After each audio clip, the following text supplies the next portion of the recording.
Assalamualaikum warahmatullahi wabarakatuh. Selamat siang adik-adik. Kali ini Bu Nila akan melakukan kegiatan praktek mengganti balutan. Mengganti balutan ini merupakan rangkaian dari keseluruhan yang sudah Bu Nila lakukan, yaitu perawatan luka baru, luka kotor, dan luka bersih. Selamat menyaksikan. Selamat pagi Bu, perkenalkan saya Bidan Nila yang bertugas di Klinik Akbid Boremedistra Balikpapan. Pada pagi hari ini kita akan melakukan ganti balutan karena dari hasil pemeriksaan bahwa luka ini sudah masuk hari kedua, kemudian kondisinya juga terlihat basah perbannya, jadi saya akan melakukan ganti balutan ya Bu. Ganti balutan ini Ibu bertujuan untuk menjaga kebersihan, mencegah terjadinya infeksi, mencegah penyebaran mikroorganisme pada luka, dan mempercepat proses penyembuhan luka. Apa Ibu bersedia? Jika bersedia silakan Ibu menandatangani lembar persetujuan ini ya Bu. Jika sudah, saya menyiapkan alat dan bahan. Alat dan bahan terdiri dari bak instrumen berisikan 2 buah pinset anatomis, kemudian 1 buah pinset chirurgis, kemudian kasa steril secukupnya, kemudian kasa dipers atau penekan, gunting perban. Sebentar Ibu akan ambil gunting perban, kom berisi kapas alkohol, kom berisi kasa betadin, kom berisi kasa NaCl, ini betadinnya, kemudian ini NaCl-nya, kemudian ada 2 buah bengkok, kemudian ada plastik, kemudian ada perlak. Permisi ya Bu, bagaimana posisinya, apakah sudah nyaman? Permisi Bu, saya pasang perlaknya. Jadi sambil memposisikan pasien, kemudian kita memasang perlak. Jangan lupa menutup sampiran, kemudian kita mencuci tangan ya. Kemudian jangan lupa kita dekatkan bengkok ke pasien. Prosedurnya sama ya. Dekatkan bengkok, kita buat lipatan kresek, dekatkan dengan pasien juga. Seperti ini. Bu Nila dekatkan. Siapa tahu ini kondisi lukanya kan hari kedua nih, dimana kondisi perbannya ini basah. Sepertinya ini ada cairan pada lukanya. Oke. 2 buah handscoon, 1 handscoon bersih dan 1 handscoon steril. Setelah itu Bu Nila menggunakan handscoon bersih dulu. Ini ceritanya handscoon bersih. Ibu mau melepas balutannya. Ya. Balutan ini kan ada plester. Seperti biasa, kita buka bak instrumen, ambil pinset anatomis atau chirurgis, kita ambil kapas alkohol atau NaCl, boleh. Kita lepaskan plester. Kalau perbannya ini agak susah, kita bisa menggunting dengan menggunakan gunting perban. Ceritanya nih perbannya susah dibuka ya, Ibu Nila gunting. Oke. Setelah Bu Nila gunting, Ibu ambil pinset, kemudian Ibu buka ke arah dalam. Nah, ini buang langsung aja, bisa ke sini kan? Bisa ke sini. Bisa ke kresek, bisa ke sini. Kemudian kita lihat lukanya. Ternyata kan lukanya ini kan ada lapisan-lapisannya karena kita mau mengganti balutan. Nah, kita bisa bersihkan juga ini dengan NaCl. Kalau tadi buka plester bisa dengan alkohol atau NaCl. Kalau bersihkan luka kasa-kasa bagian dalamnya karena ada lukanya, jangan pakai alkohol, nanti perih pasiennya. Jadi pakainya adalah NaCl. Ya, tekniknya sama, teknik menggulung tadi.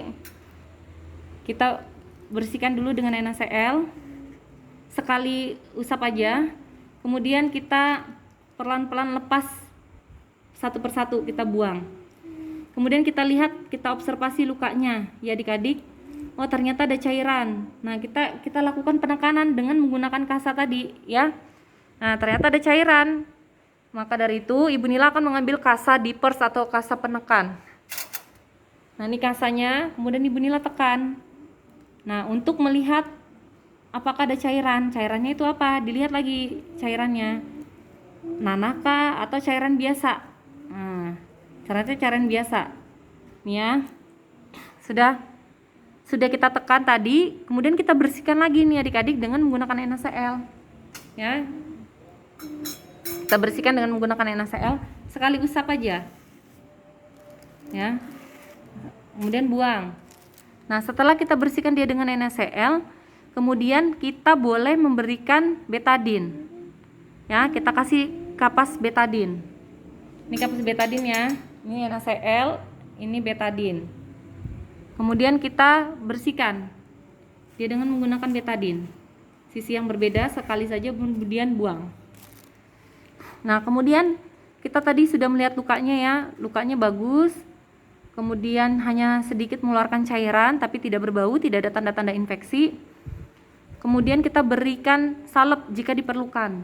Nah, salep ya, kalau misalnya mau ditutup supratul boleh Bu Nila, lihat kondisinya. Kalau dia sudah mau membaik nggak perlu lagi pakai supratul, kecuali dia kondisi lukanya masih basah, kemudian ada sedikit nanah, kemudian berair terus, bisa ditutup supratul. Kalau ini kan kasusnya dia hanya berair, tidak bernanah, tidak ada tanda infeksi. Nah, ini luka hari kedua ya, jadi cukup diberikan salep betadine biasa. Kita berikan salep betadine biasa. Salep betadine biasa kita olesi. Kemudian kita tinggal menutup dia dengan kasa steril. Nih ya. Kita menutup dengan kasa steril. Kita tutup dengan kasa steril. Kemudian kita tutup dengan perban. Kita tutup dengan perban.